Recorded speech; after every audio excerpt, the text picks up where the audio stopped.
ઘણા બધા અમે ધંધાવાળા લોકો બેઠા હોય ત્યારે એક ડિસ્કશન થતી હોય અને એ લોકોનો એવો પ્રશ્ન હોય છે કે કસ્ટમર રેગ્યુલર હોવા છતાં કોઈ વાર કસ્ટમર બીજા દુકાનવાળા પાસે વયો જાય છે અને પછી આપણે ત્યાં આવતો બંધ થઈ જાય છે.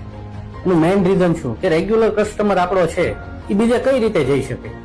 એનું મસ્ત પોઈન્ટ એ છે કે આપણો વ્યવહાર મેઇન વસ્તુ છે. કસ્ટમરનો વ્યવહાર, આપણે કસ્ટમર સાથે કઈ રીતે વ્યવહાર કરીએ છીએ, કે કસ્ટમર આવે છે એને આપણે સર્વિસ કઈ રીતે દઈએ છીએ.